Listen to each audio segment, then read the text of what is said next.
నా పేరు శంకర్ నాయక్, కొడంగల్ మున్సిపల్ 3వ వార్డ్ కౌన్సిలర్, మాజీ కౌన్సిలర్.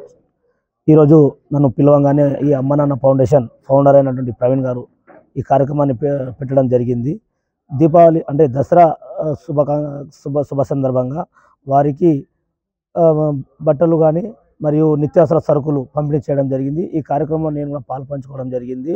ఎందుకంటే అనాథ పిల్లలకు ఈ పండుగ శుభ సందర్భంగా వాళ్ళు కూడా పండుగ చేసుకోవాలని ఊహిస్తుంటారు. కాబట్టి అలాంటి సమయంలో ఎవరు వస్తారా, నన్ను ఆదుకుంటారా అని వాళ్ళు ఆలోచిస్తున్న తరుణంలో ఈ అమ్మా నాన్న ఫౌండేషన్ ప్రవీణ్ అయినటువంటి వారికి అండదండలు నిలవడం అనేది ఒక గొప్ప పరిణామంగా భావిస్తున్నాను. ఎందుకంటే ఇక ముందు ఈ సేవా కార్యక్రమం మానవ సేవయే మాధవ సేవ అని అంటూ ఈ రోజులలో ఇంత బిజీ షెడ్యూల్లో ఉన్న మనము ఈ ప్రవీణ్ కుమార్ కూడా తన యొక్క ఆర్థిక స్థితిగతులే వెళ్ళకపోవడానికి కారణం ఉండే ఆ స్థానంలోని కూడా ప్రవీణ్ ఈ యొక్క పిల్లలకు సేవ అందించడం అనేది చాలా గొప్ప విషయము.